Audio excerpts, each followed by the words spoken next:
ইসরায়েলকে একদিনের ভেতরেই মাটির সঙ্গে মিশিয়ে দিতে পারেন ইরান।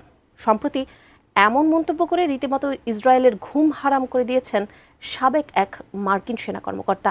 কিন্তু প্রশ্ন হলো, কি আছে ইরানের কাছে আর কিসের আতঙ্কে ইহুদিপাড়া? বিস্তারিত আরিফ হাসানের প্রতিবেদনে। সম্প্রতি 12 দিনের সংঘর্ষে ইরানের ক্ষেপণাস্ত্র হামলা বিশ্বকে একটি নতুন নিরাপত্তা বাস্তবতার সঙ্গে পরিচয় করিয়ে দিয়েছে। ফাতাহ সিরিজ সহ হাইপারসোনিক ধাঁচের ক্ষেপণাস্ত্রগুলো আয়রন ডোমের মতো প্রচলিত প্রতিরক্ষা ব্যবস্থাকে সুচারুভাবে চ্যালেঞ্জ করেছে, যার আতঙ্ক ছড়িয়ে পড়েছে ইহুদি পাড়ায়। এবার সেই আতঙ্ক যেন আরো বাড়িয়ে দিলেন অবসরপ্রাপ্ত মার্কিন সেনা কর্মকর্তা কর্নেল ডগলাস ম্যাকগ্রেগর। মার্কিন এই সাবেক কর্মকর্তা জানান, ইরানের বিশাল ক্ষেপণাস্ত্র ভান্ডার একদিনে অসংখ্য লক্ষ্য ধ্বংস করার ক্ষমতা রাখে এবং সেই সম্ভাব্যতা ইতিমধ্যেই নেতানিয়াহু সরকারের রাতের ঘুম কেড়ে নিয়েছে।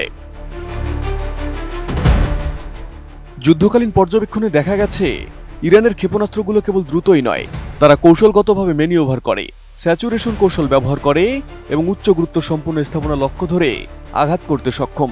আয়রন ডোম মূলত ধীরগতির এবং স্বল্প পাল্লার ক্ষেপণাস্ত্র মোকাবিলায় কার্যকর।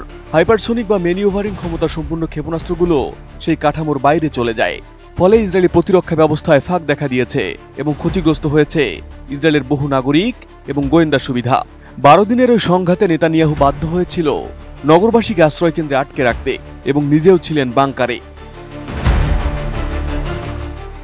নতুন বাংলাদেশ গড়তে এলো জুলফিকার স্টিল। জুলফিকার স্টিল, ইস্পাত দৃঢ় অঙ্গীকার।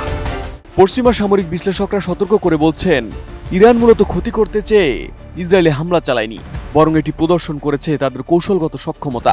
এমন সক্ষমতা ছোট ভূখণ্ডের উপর বিরাট চাপ প্রয়োগ করতে পারে, বিশেষত যদি সিস্টেমেটিক লক্ষ্যভিত্তিক হামলা চলে। তখন পারমাণবিক স্থাপনা সহ বৃহৎ গুরুত্বপূর্ণ কাঠামো লক্ষ্য হলে আঞ্চলিক পরিস্থিতি বিপর্যস্ত হওয়ার আশঙ্কা রয়েছে। ন্যাশনাল ইন্টারেস্টের মতো খ্যাতিশীল বিশ্লেষণগুলো ইরানকে হার্ডওয়্যার আপগ্রেডে তৎপর হিসেবে চিহ্নিত করেছে এবং অপ্রতিরোধ্য হুমকি হিসেবে আখ্যা দিয়েছে। তবে ইরানের রাজনৈতিক সিদ্ধান্তটি কেবল শক্তির প্রদর্শনেই সীমাবদ্ধ।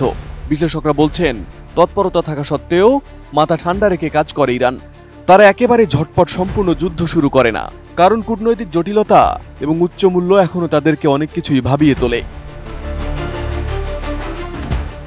আধুনিক যুদ্ধ কেবল অস্ত্রের পরিমাণে নির্ভর করে না, বরং প্রযুক্তি, পরিচালনা এবং কৌশলগত স্থিতিশীলতাই এখন নির্ণায়ক। 12 দিনের সংঘাতে ইরান সেটাই প্রমাণ করেছে।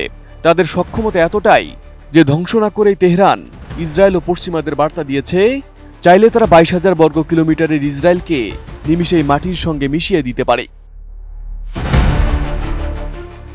Arif Hasan, ATN news.